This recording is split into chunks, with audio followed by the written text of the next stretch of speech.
In tonight's research, The Amazing Digital Circus Episode 4, Fast Food, and Comedy and Tragedy Masks. Let knowledge flow.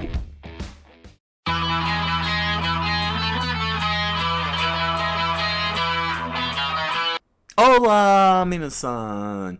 Welcome back for another round of The Amazing Digital Circus research.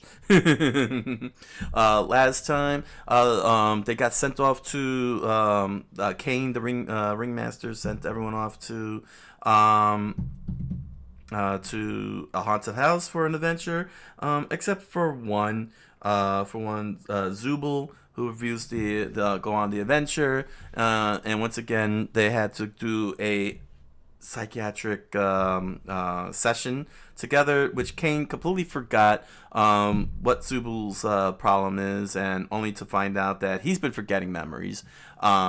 He's been forgetting a lot of memories because of his time there.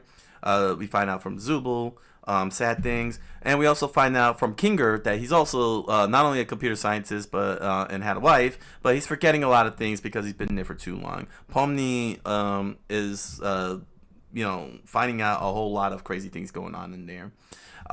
Tonight's episode from Glitch and Gooseworks. Make sure to go to Glitch channel on YouTube. It's episode 4, Fast Food Masquerade. So clearly it's going to be all about food fights or something like that. Obviously. But we'll soon find out. It's probably, given that it's called the Masquerade, they're probably all going to dress up like food. I don't know. I can only guess from the title. But it looks like it's going to be another fun one. Another fun adventure from Kane. So, yeah. Call to action. Comment, like, subscribe, follow, hit the notification bell. And let's begin the research.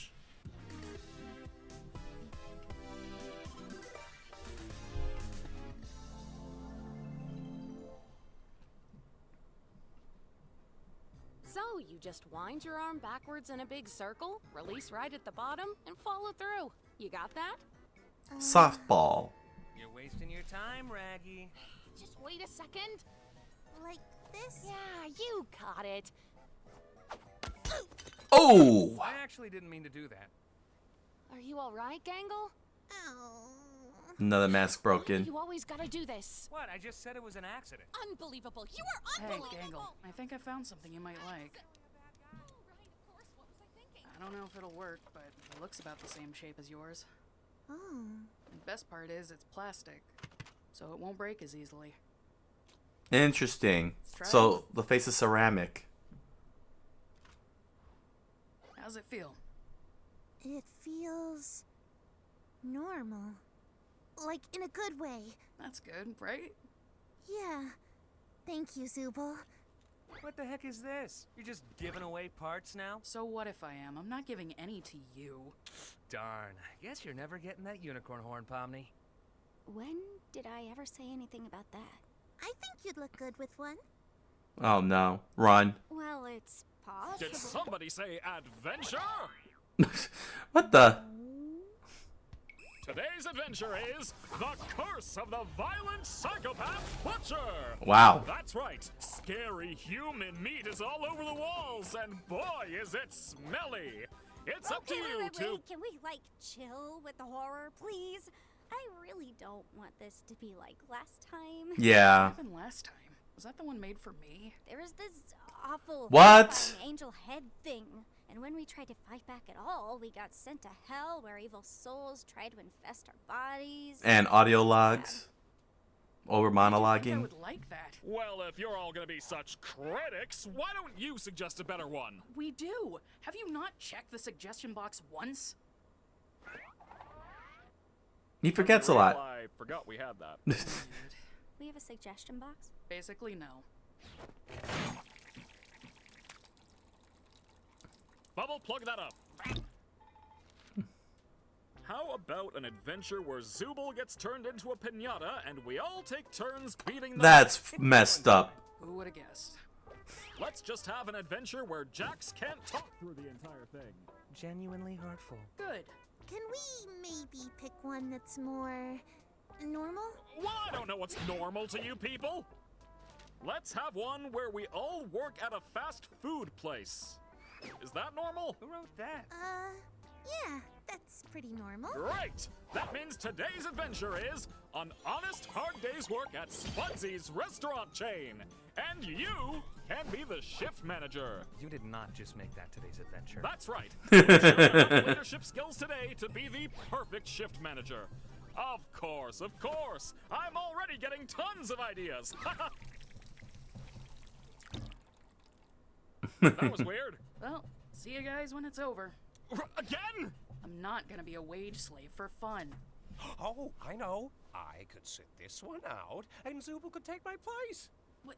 That's not how that works. Great idea, Kinger. It'll be nice to have you back on board, Zubul. What? Are you kidding me? I'm not just gonna be forced into this stupid adventure. You can shut up now. I think I might be able to give it a swing.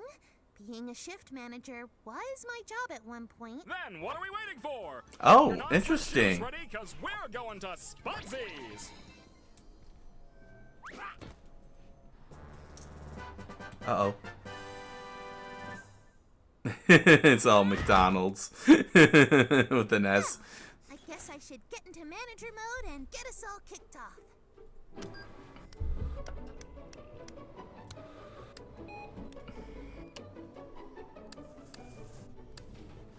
And with that out of the way, let's get to work, guys. Oh no! It looks like I've taken Ragatha and dropped her in the deep fryer. Oh! Oh, no. We can't have anything like that going on around here. What are you gonna do about it, though? I'm calling upper management. Yellow? He's the upper We're management. having a bit of an issue with the employees, and I was wondering if you could maybe have a punishment waiting for them at the end of the day if they do a terrible job. Motivation! That's what my adventures have been missing. Great idea, Gangle. I'll be No. sure something truly awful awaiting your rotten employees. Why would you do this? It's called a manic episode, and you're getting 3 more seasons. Anyway, Jax, it's your job to set up the drink station, make new coffee and ice Just tea, leaving her in there. machine, so get to it. This is crazy. They haven't even taken her out. This is really weird. Oh my gosh. Tortured her. That's torture. Oh wow, she feels pain in that. Oh, what can I get for you today? Oh, hey, it's Orbs Man. Oh, he's from a previous adventure? She only got...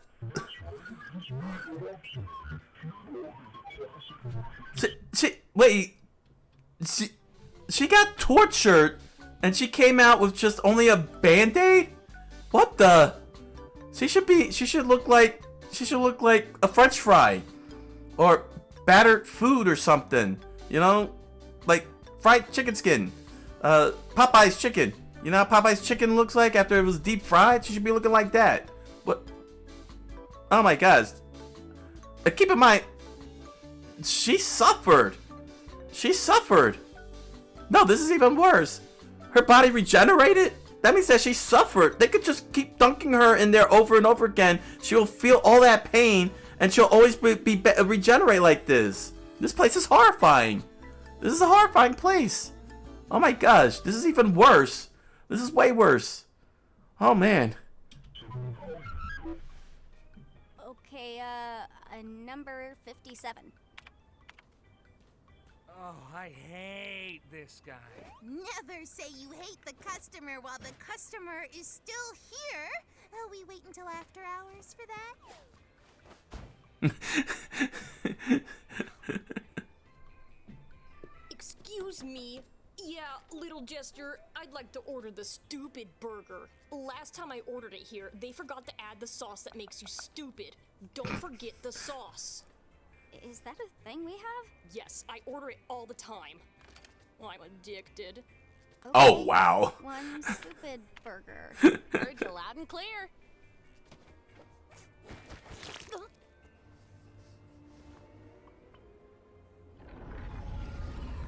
The poor Ragatha.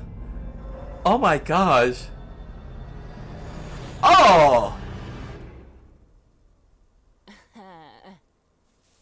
Oh, she got high or something? Like It- actually doing the job. The sauce. I don't Wow. want Kane to punish me. Kane's not gonna do anything malicious. It's not in his nature. You really want to find out? The only thing holding Kane back is the fact that he likes us. I wouldn't push it. That's rich coming from you. Time machine. That is a cool name for a clock. Time machine. Oh no, he's back. Hello, Sheila. I'll have a sausage bacon jaffle combo. But he's And the mates here just he want won't remember sausage her. roll split between us. Yeah, okay. Are you, hi. You right, miss? Yeah, I'm fine. I'll call your order when your name's ready, or what, yeah. Oh, he doesn't remember her because he reset. Wait, I forgot to ask for a kid's meal toy. You're not a kid. Oh, yeah. An adult toy, then. Don't know about that one, mate. Well, can I help you, miss? I, just wanted to say hi. Aww. Hi. Do we know each other? Aww. He reset. No. Aww. He had a full reset. Ragatha, where's Pop? It's not even him. He got respawn, right? A whole new one. She's flirting with the gummy guy, 'cause she'd rather be with an NPC than with us or something. Well, that won't do. She is high out of her mind. Flirt with me. Honey, we need you on the register. Stop weirding the customers out. But it's gummy goo. Can't the job wait a bit? It's not like this is real. And next you're gonna say my authority isn't real. Ooh. Oh. Anyway, put away that breakfast menu because it's lunchtime. It's that mask. All right, fellas, it's lunch rush. That's a Get tall your burger. game faces on.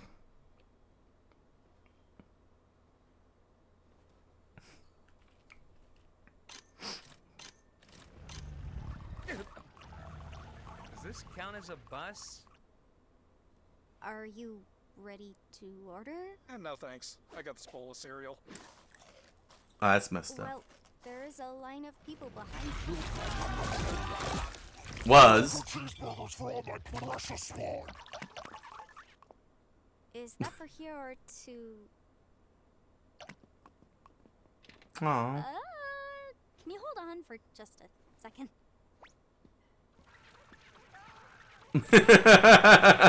Skethers, if you leave that poor, pitiful creature alone. Do all the Gloinks have names? Of course they do. I love and cherish every gloink I give birth to. What kind of mother do you think I am? It's beautiful. Hey, I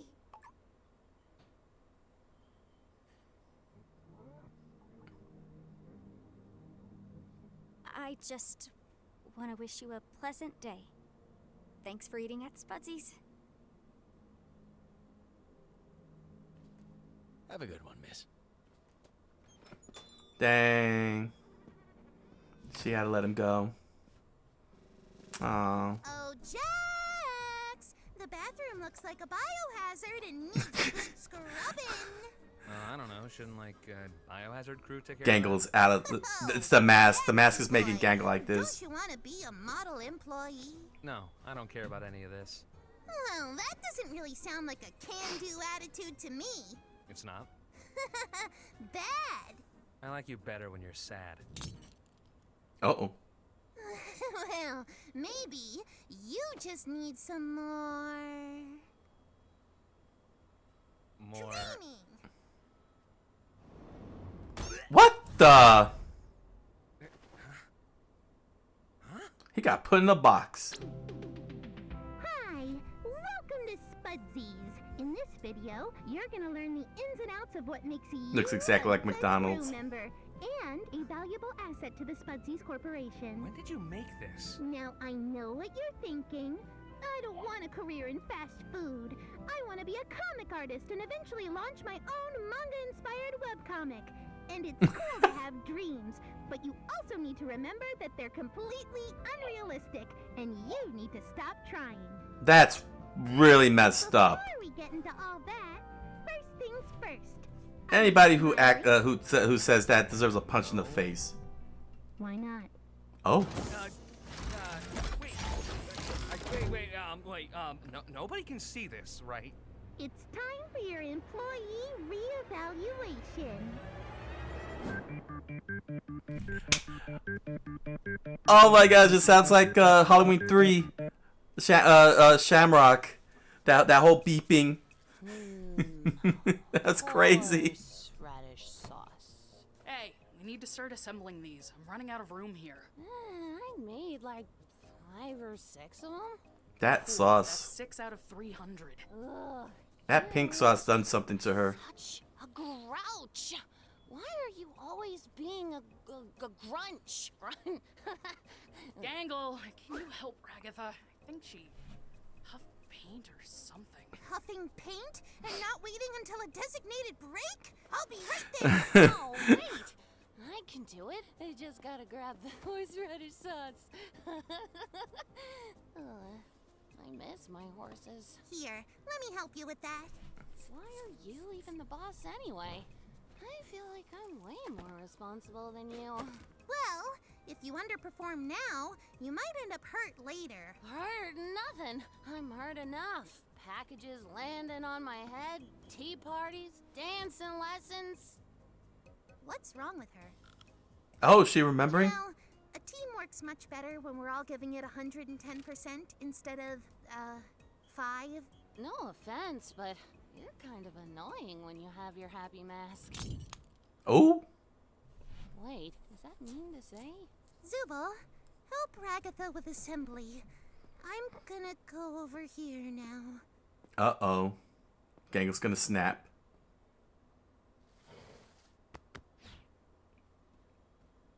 Poor Jax.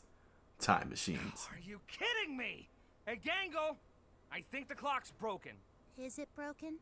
Or are we the broken ones? Great. How long has this ship I agree. 8, 24, a week, a year? Does time even move in here? Will we ever go home? Will we ever achieve our dreams? Oh, wait. Yeah, that clock's broken. Dinner. Well, that was more info on Gloink reproduction than I ever Ooh. Gross.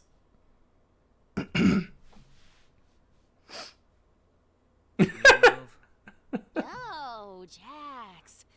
I, hate you, but I don't want you to hate me.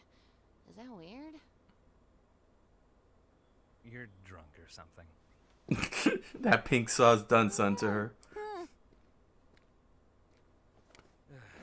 How you doing? Everything's been... I'm doing fine. Wish I could say the same. Jax, there's dishes back here. You got time to leave. Poor Ragatha. God. I'm on it. Poor Ragatha. Later, Pomni. Real meat. Quote unquote meat. 31 cents.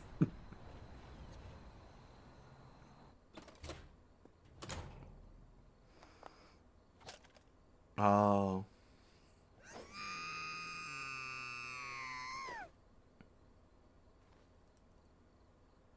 Wow. You good? My comedy mask is usually broken by now. We're doing another one of these. Is the mask not making you happy? Do you have anybody to talk to? Like, in regards to your issues? I'm sure Ragatha would like to help you out. Oh, Ragatha. I love her, but after a while it gets kinda hard to tell how genuine she's actually being. Oh. Well, maybe... Anyway, we can't spend all night out here talking about our feelings. We've got work to do. Everybody's losing it. Oh man. Everyone's losing it. Stop looking at the... Oh, it's a new clock. Replaced it. All right, I'm clocking out. This wasn't fun at all. See you all later. That's all of us. Just waiting for that tick and just be like, gone. Dang. Dang, he dropped that face.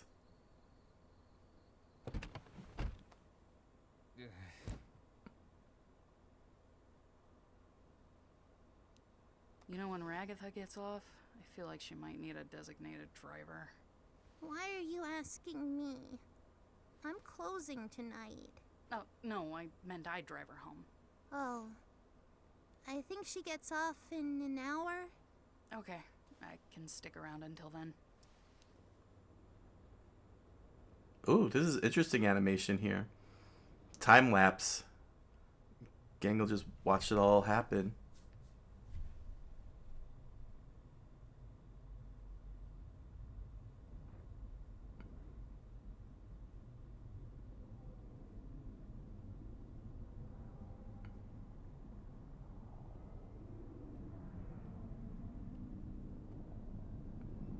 Dang, was Gangle not a well, clearly Gangle's not. I don't know. I'm no therapist. Let me hold off on that. Hey. You know, I can close for you if you want. Huh? If you want to get out of here, you can. You don't have to be stuck here alone. I can handle closing. Would that be okay? I think so. You should go home and get some rest.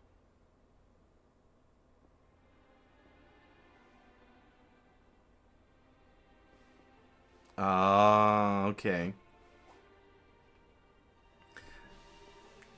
She took on so much responsibilities. She operated out alone. But it made her more miserable. What a weird day.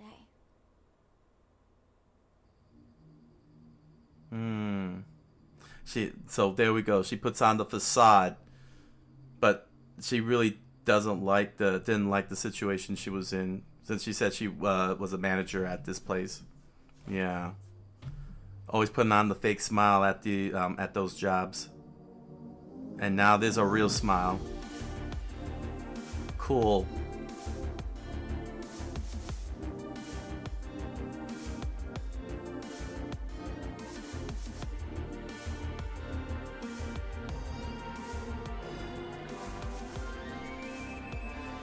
Until Kane pops up and does something.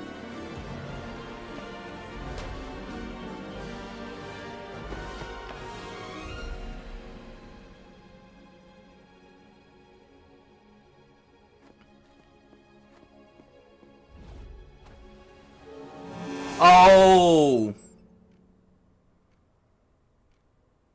Alrighty, let's get this performance review out of the way. Overall, pretty productive, made a lot of sales with few customer complaints. Wait, no, don't tell me that's whoa, wait a second. Was that something that happened to Gangle in the real world? She had a situation like that, and she stepped down and had that euphoric feeling, only to end up getting isekai by Truck-kun?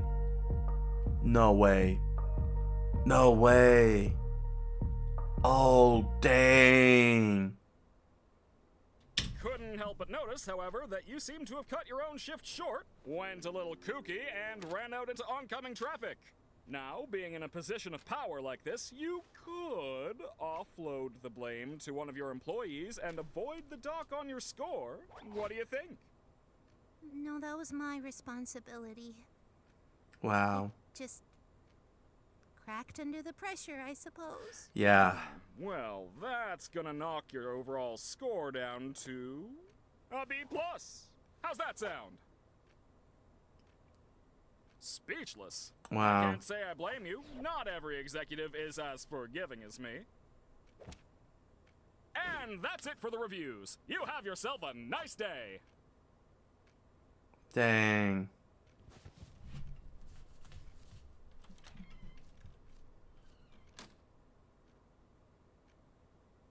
am such a good. He glitched out again. Hey, what are you all the way out here for? I messed everything up. The mask didn't work. And now I don't think anybody wants to talk to me anymore. I still like talking to you. Look, the new mask was a bust. So what? I'm sure we'll find something that works eventually. I don't deserve a friend like you. Well, you've got one. Now, come on over and hang out with the rest of us. Bring your art too. I always like seeing what you draw. Dang. And that's why she don't go on adventures. Wow. Because it gets cerebral and psychological.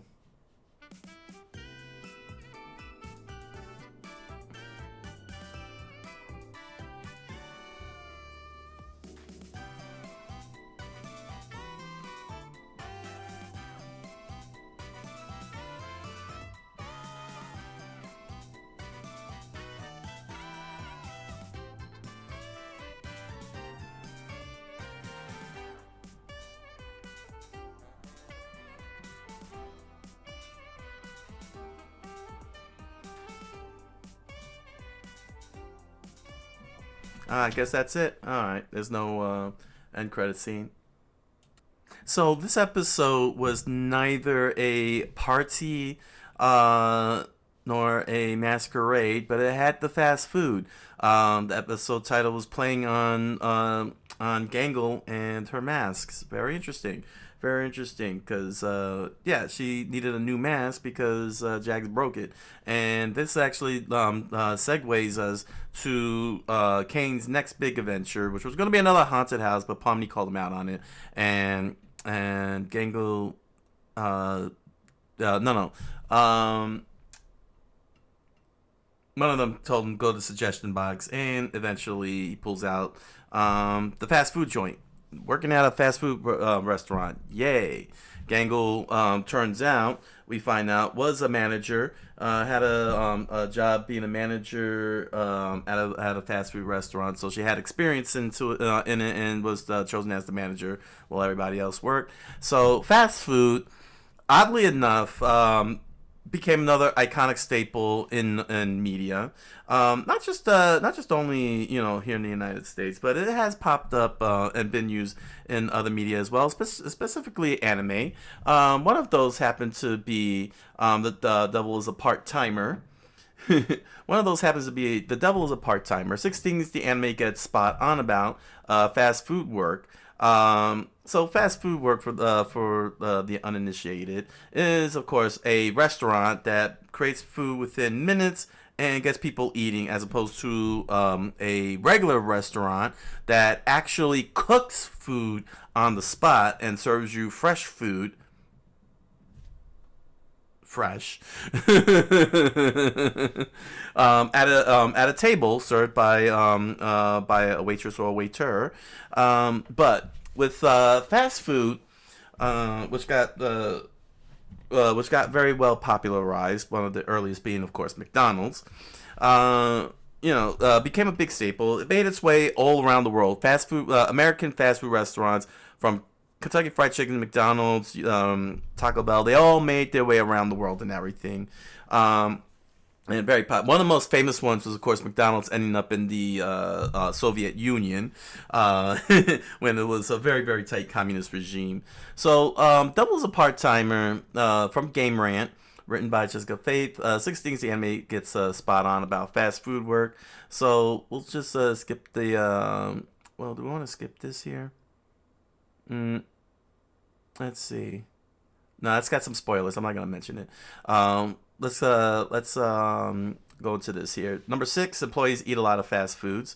In the first episode of the series, as Al-Shiel, known as Shiro Ashiya in his human form, takes care of the household and researches a way to find magic, way to access magic. In the meantime, Sadal ensures they have enough money to survive by working at McDonald's instead of McDonald's. Shido's slightly discouraged by his superior's financial choices when he realizes they don't have enough food to last until Sadal's next paycheck. So he tells Sadal they wouldn't be in this mess if the Devil King had bought their refrigerator, bike washer, dryer installments instead of using his whole paycheck. Yeah, Shiro begins to worry about food. Sadal reassures him they'll be okay thanks to the amount of fast food he brought back from work. Many people in that industry could attest that they've fallen for this bad habit at least once or twice. One of the best known jokes to do that was Chappelle's show. Dave Chappelle, comedian, did a whole skit about fast food and being married. And while he was, and he treated the working at a fast food like it was a great thing, a great career choice and everything. And he was always bringing home fast food to his wife and kids. Always bringing the fast food back. And eventually, it was he started, degrading and becoming more and more worn out and everything. Employees get pressured to make sales. When working in a fast food restaurant, employee is always expected to excel and hit the sales quota to become the #1 restaurant in the district. In the first episode, Sadao tries his best to sell their featured item, the black pepper fries, to achieve the restaurant sale goal and make his manager proud, although he may not seem pressured to see at first. Once the fryer stops working, he panics and immediately wants to fix it with his magic despite it being dangerous. Fortunately, his manager interrupts before he does anything foolish and offers him a promotion for his great work. Yeah, he worked up the ranks. Oh man. I should have pulled out Coming to America, another classic one where starring Eddie Murphy and Arsenio Hall. This show reminded me of that, with Sadao working at a restaurant, being very meticulous and everything, and Eddie Murphy, Prince character, the Prince, was just like that. Employees must go beyond the customer's expectation. This reverse isekai, Sadao is so dedicated to his work that he's willing to go the extra mile and ensure all of his customers are satisfied. In the first episode of the series, Sadao impresses his colleague Chiho Sasaki by offering a mother to reheat any baby food or milk bottles she had in the microwave for her child. She didn't have any, but she does politely thank him for the offer. This task isn't required everywhere, but it is something most managers wish their employees would do more often. Like Sadao explains to Chiho, accommodating all of your customers' needs when we have the time gives us a long-term advantage. And he's right. By paying extra attention to the mother, she'll remember his kindness and will come back another day. Number 3, employees must return from their break ready for rush hour. Working in a fast food restaurant can be stressful and demanding, especially during rush hours. The tasks seem even harder to accomplish when the restaurant is located in a crowded area and is popular among customers. Mig Ronalds is a perfect example of this situation. Like in real life, the restaurant attracts many customers so much that the manager warns her team, Sadao and Chiho, to return from break ready to give her their 100%. This situation is common in many restaurants as staff members rarely have enough time to wind down and relax. I worked in retail, so I get it. We had we had to man the registers, and boy did we had a crowd. Every weekend we had a crowd. And also witnessed one experience at Popeyes last year. The poor kid, it was a big crowd. We were a big crowd, and I was waiting. This poor kid, got so overwhelmed, and he wasn't tending to my order, and about 7 people had already gotten their orders. But I noticed the situation, given that I had worked in retail, and I tried to tell the manager, but the manager had to, remind me, that yes, she understands the big picture, but he's got to, learn to really, handle this situation. You know what I mean? But, but being that I had worked in retail, I didn't want him to, get crucified because he didn't serve me fast enough like he was supposed to. But, but she was right. Despite the pressure of a lot of people, he had to, bring his game up. So, what I'm saying? I made sure, that he didn't, that. I was trying to make sure he didn't get in trouble like that, but you know, it was a funny, it was a nice little thing there. Employees must remain professional no matter what. Yeah, that's a tough one. It's so tough.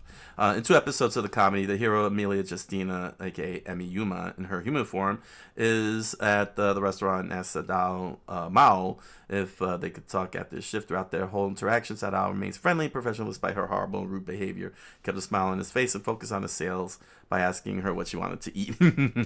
He will also greet every customer as soon as they walk into the restaurant, even if it means he has to cut his conversation short with his friend and colleague Cheeto. According to Sadao, the customer always comes first, which should be the case in every restaurant. Considering that he's the Demon King priorities, he's like, just as I have to pay attention to my subordinates, I too must pay attention to my customers. Employees must be punctual. Sadao is dedicated and determined employee. He loves his job so much that he never arrives late or tired. Throughout the series, Sadao constantly leaves in the middle of conversations, often leaving Emi Yusa behind as he starts heading home in the evening to get some rest. Whether he's just finished fighting against a bad guy or not, he values his sleep schedule, and nothing will stand his way. His goal is to claim the ranks of McRonald's, and being the best employee is the only way to succeed. And he'll get all that money. So yeah, these are this is kind of like a near realistic portrayal of fast food, but then you have other movies that go to extreme lengths with comedy and so on. This is from Illuminating Facts, Fast Food and Pop Culture, Iconic References in Movies and Television. Doesn't say who wrote this. Probably at the bottom. But memorable movie moments. When you think about fast food in movies and TV, you recall more than just the food itself. The scenes often become cultural touchstones. Tony Manero's pizza delivery in Saturday Night Fever, or the infamous Big Kahuna burger in Pulp Fiction. Now this is a tasty burger. These moments aren't just about grabbing a bite. They shape characters, propel plots, and mirror out society's craving for quick fixes. So let me give you that example from Pulp Fiction, the Big Kahuna burger.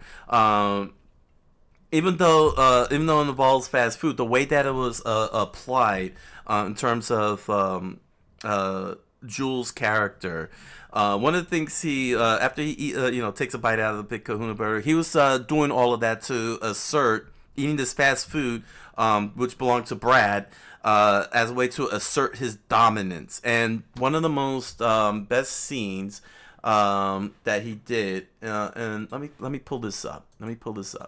If you want like the most efficient use of how you say characterization, let me see if I can pull this up here. Let's see here. Is this the no? I want. I need the beginning. Nope, not that one. That's too violent. Let's see. Oh no, that's a Lego thing. What the heck? Come on, where's that scene? Let's see. Perfect. This scene here. Okay, this is coming from Reservoir Frogs channel. Oh my gosh, that's funny. That's a good one. Yeah, let me show you one of the ways that using fast food in storytelling can work out. So I can't play the audio, copyright and all that. But here's the fast food. Here's the fast food that Brett is eating. And let's see here. Here we go. So yeah, Jules asks what you're eating. He tells him that he's having a Big Kahuna burger. He's having a nice little casual conversation and everything. And he asks if he can take a bite out of the food. So he says sure, which was a big mistake. So here he is. Let's see here. Yeah, he agrees to it. And here he is taking it. Now take a good look at his eyes. Just look at how Samuel Jackson uses his eyes here. You know, that at first he's like all calm and everything. He's enjoying the food. He's offering Vincent. Vincent says no. When doing characterizations, sometimes facial expressions can really help out, especially when you're writing. In writing, you have to really try to explain what the facial expressions look like, and you got to do it in such a short amount of time because you don't want to stall the story or have your readers get taken out of it. As opposed to film where you can show it very easily. But it's very important, to if you're gonna do something like this, have characters eat, to have some level of expressions to give insight into what type of character you're dealing with. And here he's being calm, he's being cool about it, but then comes the Sprite, and this is the part that I like. This is what I like when he gets to the Sprite here. So he asks if he can drink the Sprite, and he says, go ahead. He was already frustrated. Now look at his eyes. If you look at his eyes very carefully, his eyes are now telling Brat, I am in control. I am in control of this whole thing, and there is nothing you can do about it. It is very scary and very frightening and very well executed by Samuel L. Jackson. And he drinks up his whole entire drink, and then he just plops it down with a little bit more force. And now you can see Brett's expression. He's like, yeah, he's got that oh crap look on his face. Because now Jules asserted his dominance. He completely and totally wiped out the drink, staring him down hard with his eyes. I've always enjoyed seeing this.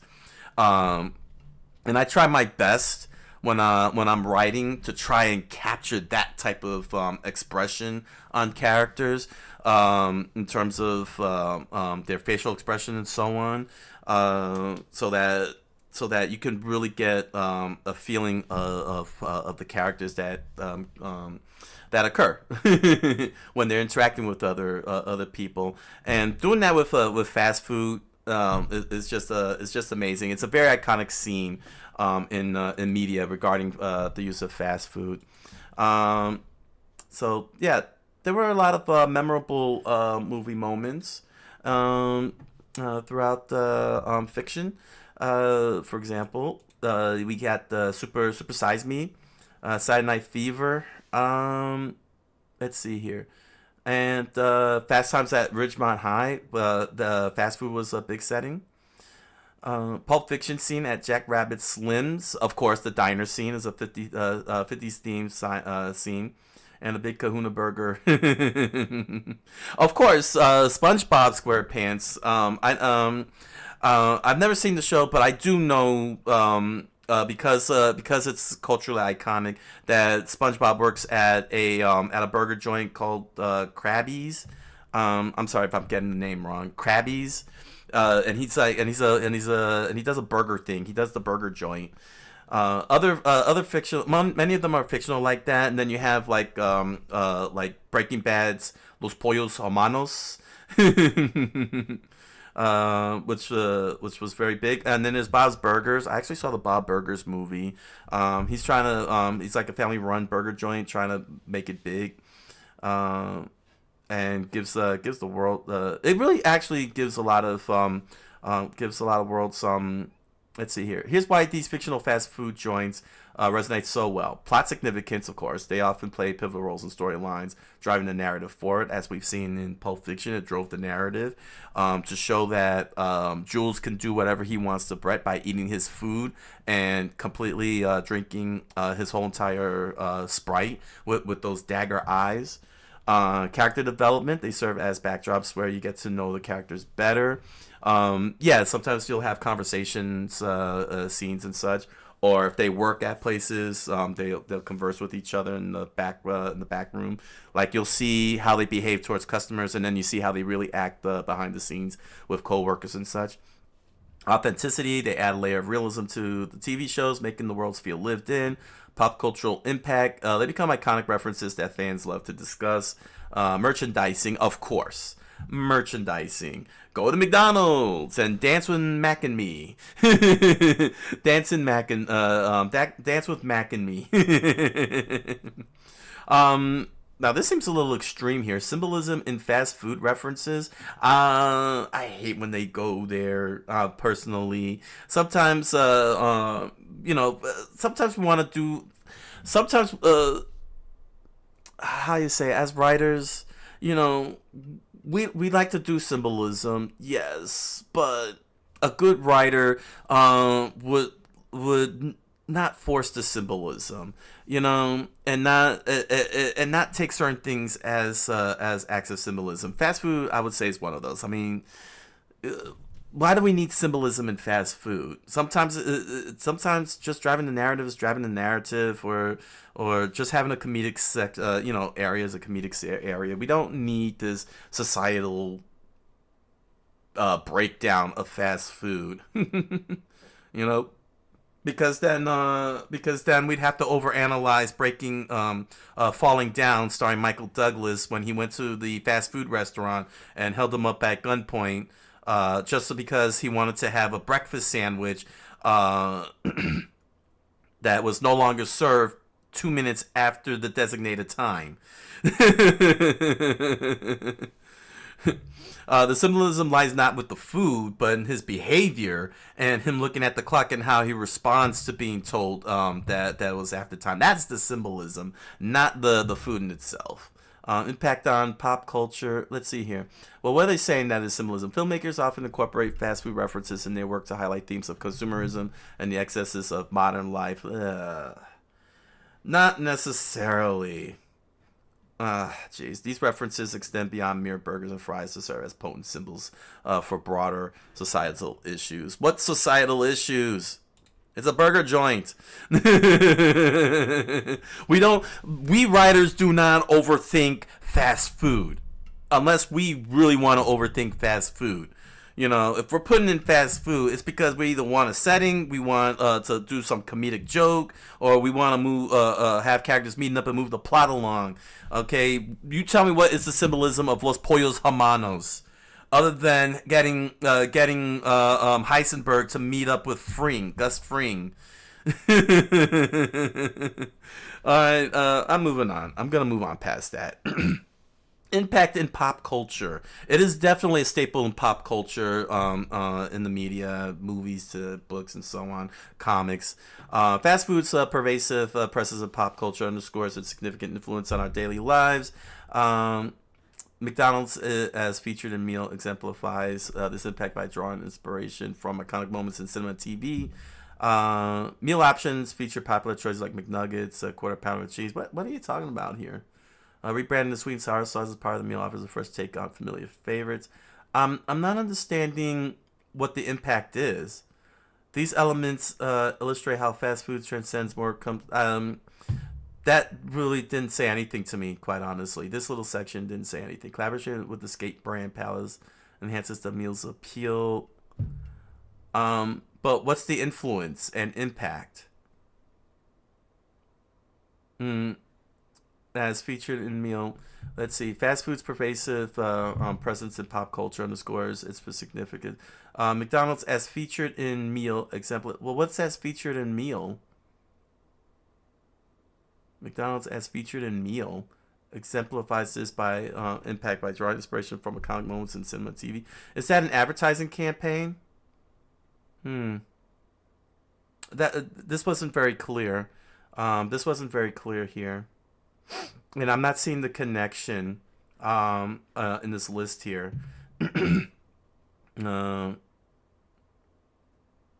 Let's see. In conclusion, fast food scenes in movies and TV aren't just about quick bites. They're cultural touchstones that capture humor, drama, social commentary, making them unforgettable. From iconic movie moments to beloved TV show hangouts, these references shape characters and storylines, reflecting society's love for convenience and instant gratification. So next time you watch your favorite show or movie, keep an eye on the fast food nods. Okay. Again, it's not something to overthink, really.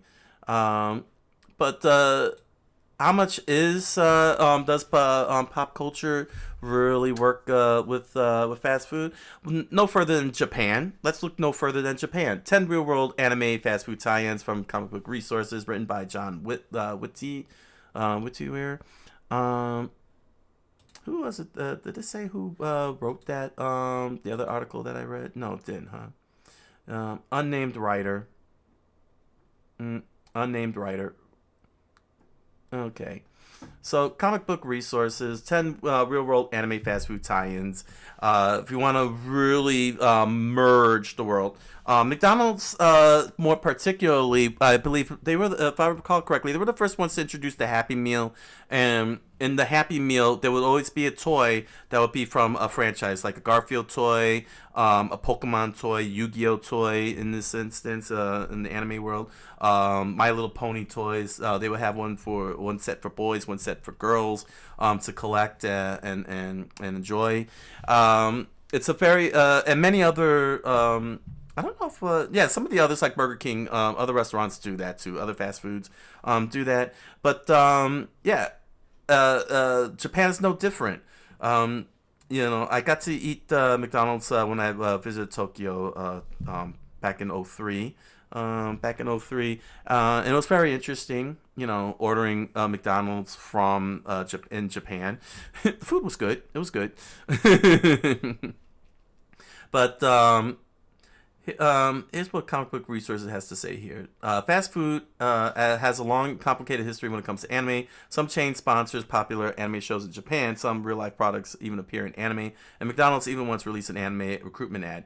Another famous way chains promote anime is to release toys and merchandise from a series with food, sometimes even releasing food themed around the series characters. Other times, chains show their love with social media. Notably, this doesn't just happen in Japan. Sometimes when an anime gets popular in the West or if a food chain takes interest, it will get a tie-in, which is very true.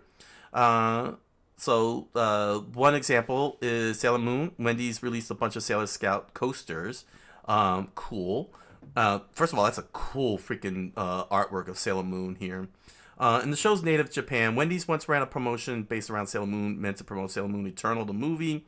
Patrons could get a Sailor Moon themed serving of fries, which came in different flavors, and either coasters or mirror keychains, each representing Sailor Moon, the inner senshi and Sailor Chiba mood.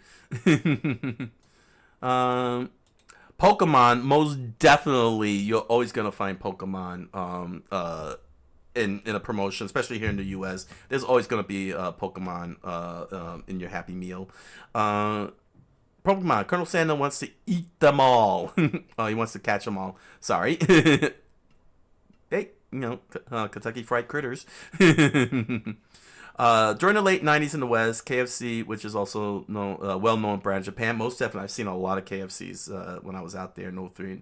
I don't know how many they got now, but they had them out there. Ran a promotion giveaway, Pokemon Bean Bags. Promotion came with an advertisement showing an animated Colonel Sanders playing the Pokemon video game and claiming he's starting his own collection at the end, showing some awareness in the franchise's advertisement. Even addresses the 4 Pokemon by name: Zubat, Vulpix, Dratini, Zeal.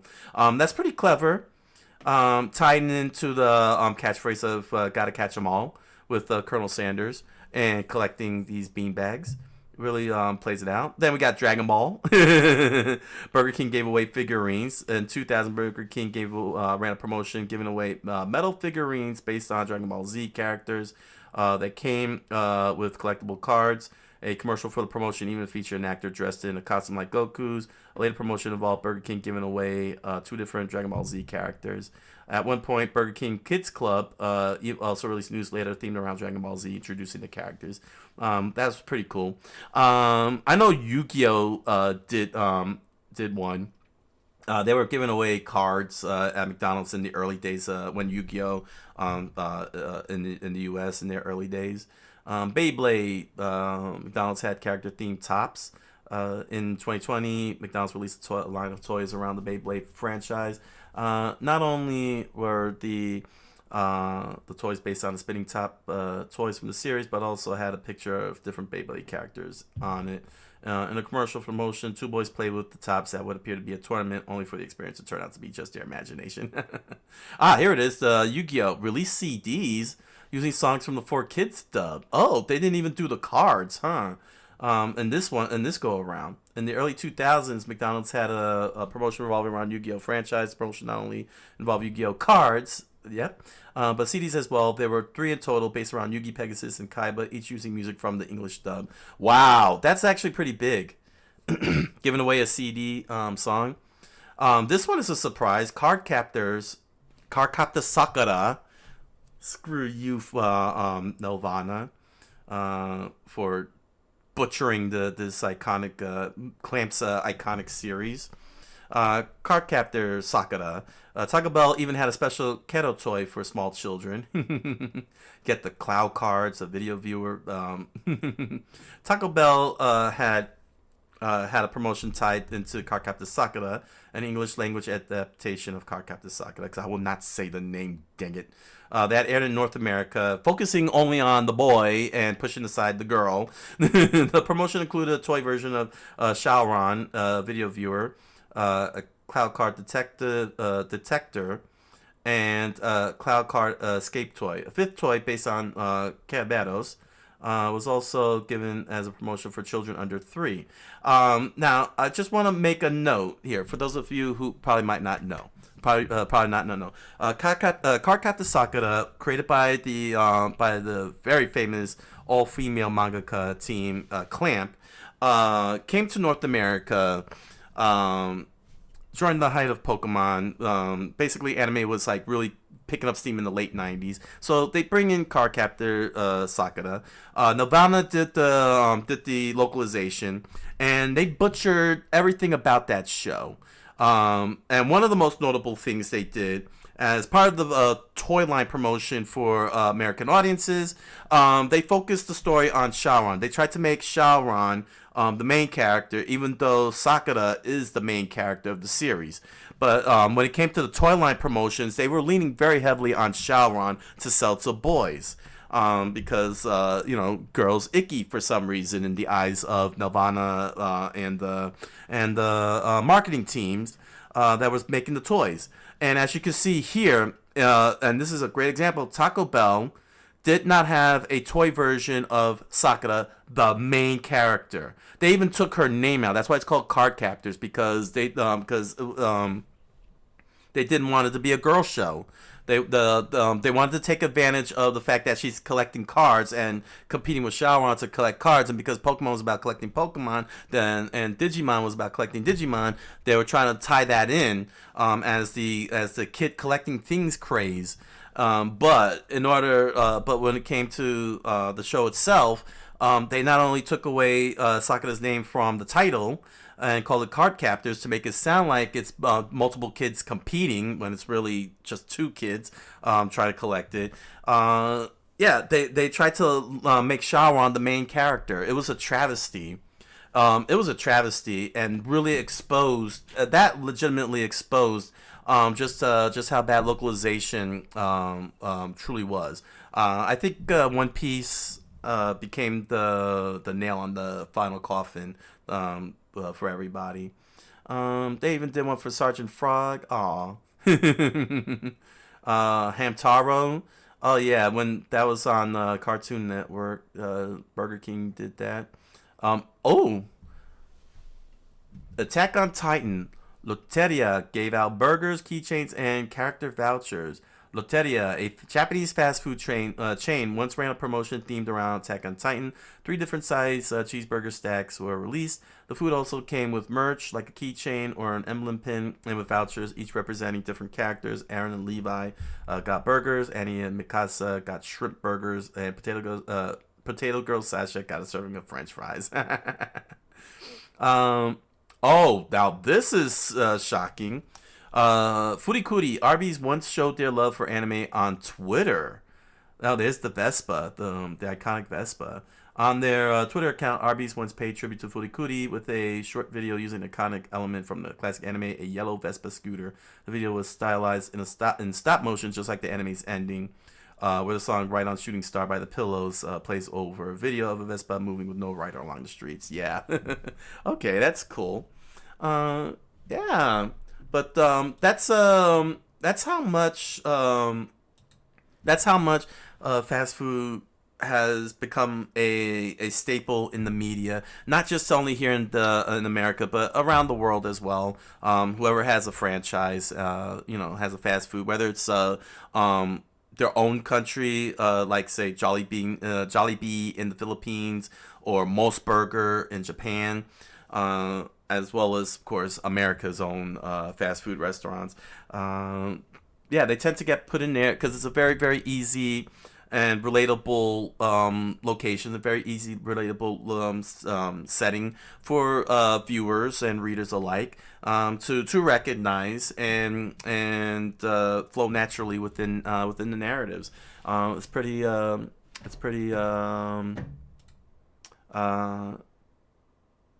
iconic. There we go, iconic.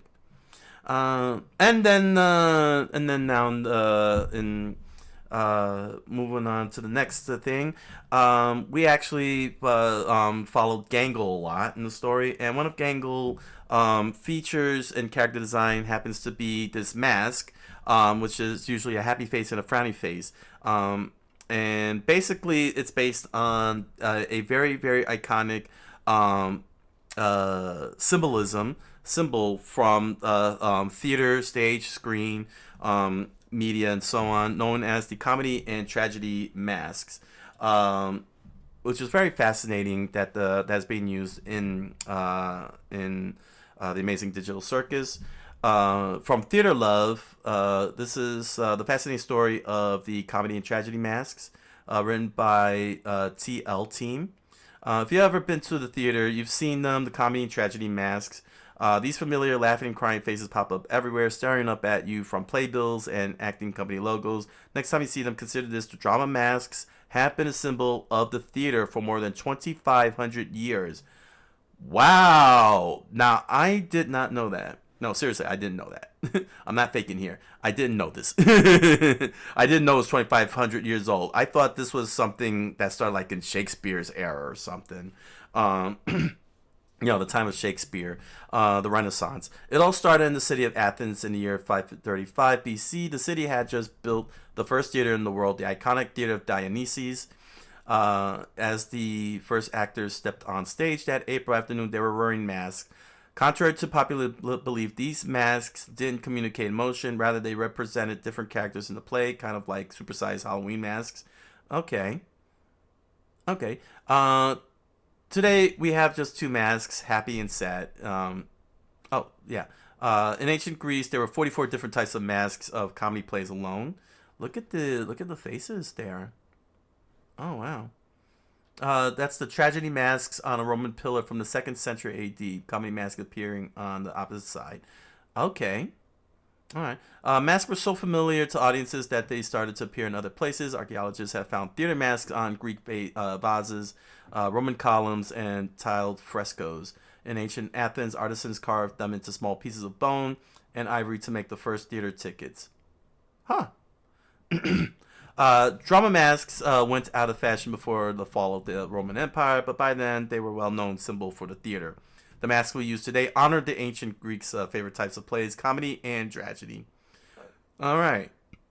What do the comedy and tragedy masks mean? When used together, the two drama masks are a symbol for the theater. The laughing mask symbolizes comedy, while crying represents tragedy. Modern audiences sometimes ascribe additional meanings. The range of human emotion, for example, or the extremes of the human experience. I prefer the simplicity of laughing and crying, representing tragedy and comedy. What are the two drama masks called? The comedy and tragedy masks are usually called Thalia and Melpomene. Melpomene. I thought that was an R there. Thalia and Melpomene, or sock and buskin. Although the words come from Greek drama, it's a modern invention to use them as names for the theater masks. The ancient Greeks and Romans did not start the trend. It's more modern, huh? Thalia Melpomene. The names Thalia Melpomene are references to two of the Greek muses, the deities who were the source of inspiration for artists and musicians. Greek Melpomene was the muse of tragedy, and Thalia was the muse of comedy. Very fascinating. Everything works in twos here. Sock and buskin refer to two types of footwear worn by the world's first actors.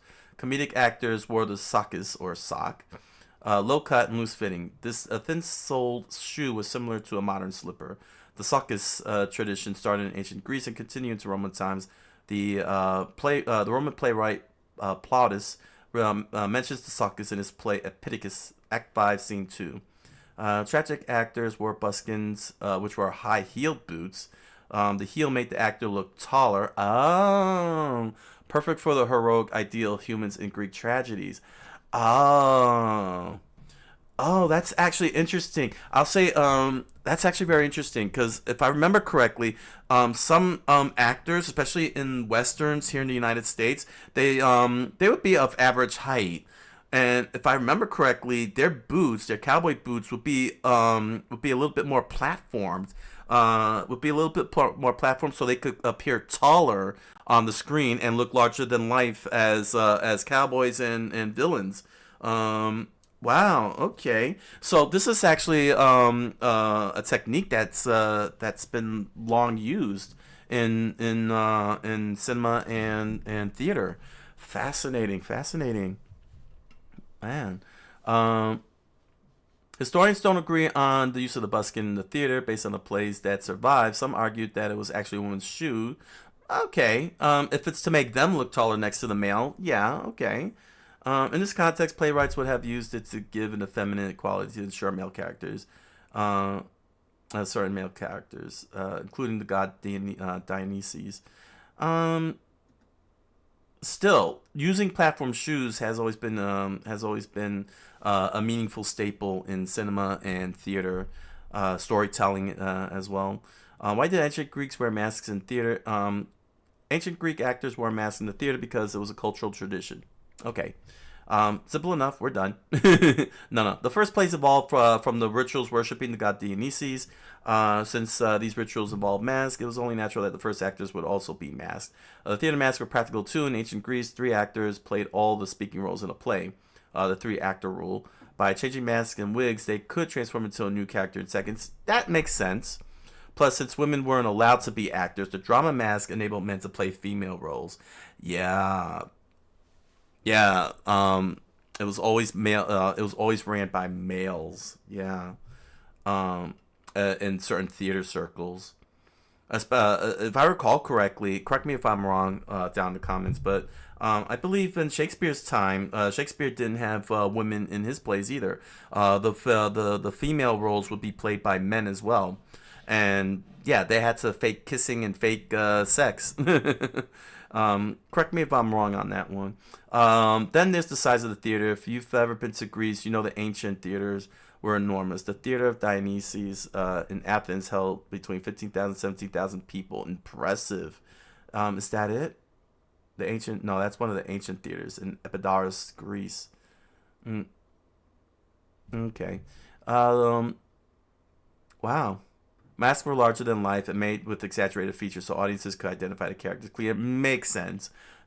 Some researchers also believe that the mouth openings acted like megaphones, amplifying actors' voices. Now, that's actually pretty cool. It was very practical, huh? Alright. Color was also important, especially for the people sitting in the back row. Yeah. Greek artists at the time often used dark skin for men, light skin for women to help audiences distinguish between characters. The masks followed the same convention. Are there any surviving Greek theater masks? There are no surviving Greek theater masks. That's because each mask was made from material like stiffened linen, wool, wood, and leather. Yeah. 2,500 years, it would degrade and collapse. How do we know what the Greek theater masks look like then if none survived? Archaeologists have found pottery and terracotta miniatures in Greece that shows what drama masks look like. The ancient Greece painted their theater scenes onto vases, vases. Hundreds of these pieces survive, giving us a clear picture of the masks in action. The second photo below, you can see how the mask is considerably larger than the actor's face. Ah, yes. Oh, yeah, you can, it looks like also from the way that this was sculpted, you can see the, I don't know if you can see it. Well, I can see it. It looks like there's a demarcation line of where the mask is being placed on the person's face, thus noting that it's a mask. And according to Edith Hall, a professor of classics at King's College London, these vases are a rare opportunity to see actors in costume. Indeed.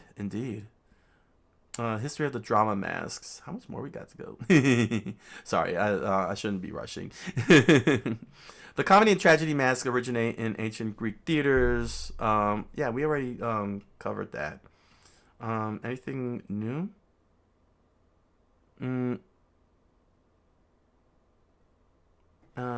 Didn't we establish this here? The two drama masks come from two types of plays. Yeah, we did. I think this is repeating itself. Okay, what about in the Roman theater then? As Rome began its rise to power, Roman playwrights borrowed many of the ancient Greek traditions. Writers like Plautus were heavily influenced by Greek Old Comedy and New Comedy. In Rome, theater masks were more crude, particularly in comedy plays. Between the years 212 BC and 173 BC, mimes started to become a popular part of Roman theater. Mimes didn't wear masks as the audience got used to seeing actors' facial expressions. Drama masks fell out of favor. Okay. Body Roman theater goers preferred sedacious subject matter of mime performances. Adultery was a favorite to the serious historic tragedies. Dang. Masks reappeared in the theater when the art of mime evolved into pantomime during the 1st century AD. In a pantomime, the lead character didn't speak. Instead, he wore a mask and danced the action. A big singing chorus provided the music. Sound familiar? That's because modern musicals and ballet both have roots in ancient Roman pantomime. Interesting. Over time, masks disappeared entirely from the Roman theater. They remained an important symbol, however, decorating buildings and artworks and works of art for centuries to come. The comedy and tragedy theme has been reinterpreted and simplified, evolving into the laughing and crying mask we know today. Modern versions pop up in a range of cultural settings, including the series Family Guy. Really? Really? They're gonna reference this? Oh my gosh, that's hilarious. Oh my gosh, they really went there. Some citations. Yeah, let me do the citations for them. Smith Kendall L.K., Harvard Studies in Classical Philosophy, Department of the Classics, Harvard University, 1905, page 123, 164. Sinclair Andrea, Unmasking Ancient Color and the Classical Theater Mask, Ancient Planet Online Journal, Volume 4, 2014, page 42 to 61. Green Richard, Eric Hanley, Images of the Greek Theater, University of Texas Press, 1995. Bieber, Marguerite, The History of Greek and Roman Theater, Princeton University Press, 1961. Backstage also gives their take as to how the theater's comedy and drama mask came to be. We'll abridge this since we got most of it from the other one. This is from Robin Reynolds, written in 2024, last updated. So let's see here. From the grand stages of ancient Greece to the bustling theaters of today, the iconic comedy and drama masks have long symbolized the dual nature of the theatrical storytelling. Whether you're a Broadway enthusiast, aspiring performer, or simply curious about the origin of these symbols, you can't deny their power to evoke motion and provoke thought. Let's explore the history. So, yeah, we'll keep this brief. As was established, the comedy and drama masks are often referred to as the theater faces of, or the faces of drama, or pair masks that represent the two main genres of theater. Thalia and Melpomene, representing comedy and tragedy. They became a universal symbol for theater and performing arts. Well, you've already said that. What are the origins? They trace back to ancient Greece, where theater first flourished as a significant cultural and social institution. Greek theater was a central part of civic life, with performances during religious festivals dedicated to Dionysus, the god of wine, fertility, and theater. Then you had the Muses, which were Thalia and Melpomene, derived from the Greek Muses, divine sisters who serve as inspiration for literature, science, and the arts. Okay, the Greek Muses for literature, science, and the arts. Got it. Let's see. Mask performance. Actors use exaggerated masks to project their characters' emotions to the audience, making it easier for spectators to understand. Yep. Wow, this was very brief. A symbol for theater. Over time, the mask of Thalia and Melpomene became enduring symbols of the comedy and drama genre, represented the duality of human experience, captured through theatrical performance. As Greek theater influenced Roman culture and eventually European traditions, the symbolism of comedy and tragedy masks endure. Yeah, see, this is what I was thinking. The theater mask became synonymous with the dramatic arts during the Renaissance. That's why I thought that they originated from was from the Renaissance. Shakespeare and so on. Starting in the 16th century, Commedia dell'arte began using similar masks to represent stock characters in comedic performance. During Legacy, the masks are not just relics of ancient theater; they are enduring symbols that continue to represent performing arts worldwide. Most definitely, it represents everything: fiction, storytelling, acting, theater, and so on. They remind us of the universal human experience of joy and sorrow, and the power of theater to capture and convey these emotions. Today, these masks are also often used in theater company and educational institutions, logos, and decorative motifs. Yeah, it's just it's. I guess it's safe to say. That those masks are the representation of not just theater culture, or cinema culture, or even Greek culture. I would say that it has elevated to the level of human culture. This is the culture of humanity. This is humanity's culture. Those two masks, recognized all around the world, in every country imaginable. Anybody who sees that will learn about it and will remember it, because the masks are so simple and convey very easy from their expressions, the same expressions that we express in our daily lives of smiling and frowning. But in every sense of the word, I would say, and I will say this with objectivity, those masks are humanity's culture. That is the culture. That is a culture of humanity. That is, as a species, our culture. If say we ever meet aliens from another world, I would present them those two masks and say, this is the culture of humanity. This is a piece of our culture as human beings and as humanity. That is how much these two masks transcended, from my point of view. They represent everything that we are as a species, as a people, and that exists on this tiny little orb. And it's something that we as a species should strive to preserve and honor, because it is the human condition. It is part of the human condition, and it really exemplifies the best of humanity, with our culture and arts and so on. So yeah. That's the history of the comedy and tragedy mask. So let's get on with this review here. Fast Food Masquerade. They got a new mission. They got a whole new mission, and they're sent to a fast food restaurant where Gangle is a pro. Gangle receives a fresh new mask because Jax busted it up playing baseball.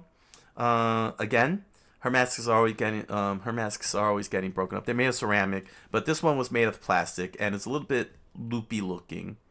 And basically, we're following her throughout this whole entire show. They end up getting a mission from Kane. He sends them off to a fast food joint because it was in the suggestion box. It was in the suggestion box. So they end up at Spudsy's restaurant chain, which is a play on McDonald's. And because Gangle, previous life, she was a fast food manager at a fast food restaurant, she knew how to run the whole gig and got everybody caught up in it.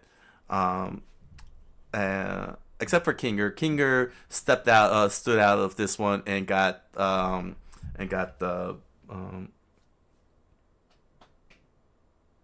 Zubul into it, because Zubul always tries to avoid, and we see why during this course, why she tries to stay away from the whole thing. Zubul does not want to get involved with this stuff. So basically, all throughout the whole thing, we get all the tropes that we would see in a fast food restaurant in the media. Rude customers, weird customers, struggling to make food, a mysterious pink sauce that causes Ragatha to get high.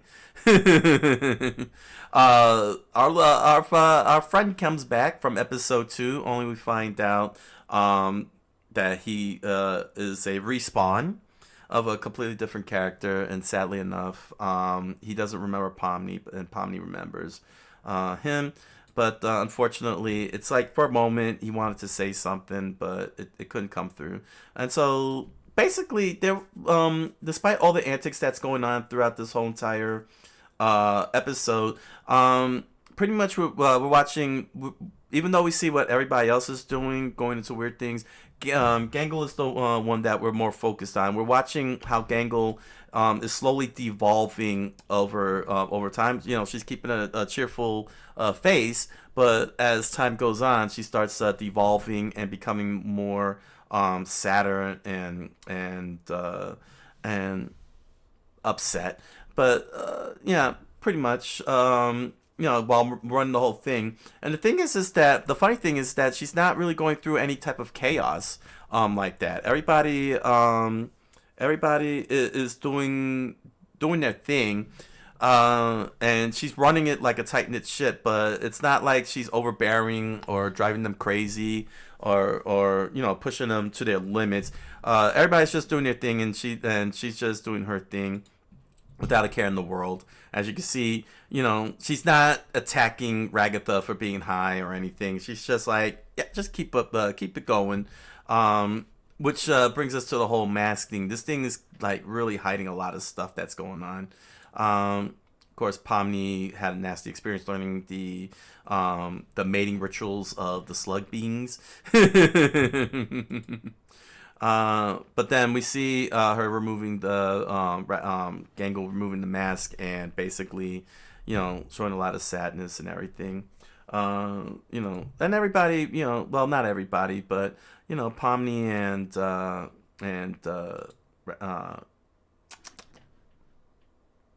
Zubul. I keep forgetting her dang name. They give it to, you know, speak and everything. But what's very interesting too is the fact that the mask is manipulating Gangle's emotions. Whatever mask that she's got on, that's the emotions she's experiencing. And this one is like a happy-go-lucky type of mask. Eventually, you know, it's starting to wear down on her and bring back memories. And it's starting to get to her. So you can see the expressions devolving over time. And Pomni decided out of kindness that she'll close up and let Gangle go, because Gangle's supposed to close up and everything. And that's when we get this beautiful touching moment where she takes the mask off, and her sad face starts smiling. And it's kind of like she feels that freedom and everything, until of course Truck Coon comes into the mix. Truck Coon shows up, and she throws herself out and gets isekai again. But it makes one wonder if this was what happened in her previous life. You know, she had that moment. You know, she went into a total breakdown working at the fast food restaurant, and then this ended up happening. She found herself falling off the street, after observing the stars and everything, and then gets hit by a truck. She gets spawned in, of course, by Kane, who's pretending to be the district manager, and he gives her a B+ as the score. And being that she's the manager, she took full responsibility for everybody's actions. Like, the buck stopped there with her. And that brought back harsh memories of, definitely brought back harsh memories of what happened. She took the fall and the blame and gets a poor mark, unfortunately. And she felt very sad and ashamed because she felt she mistreated everybody. But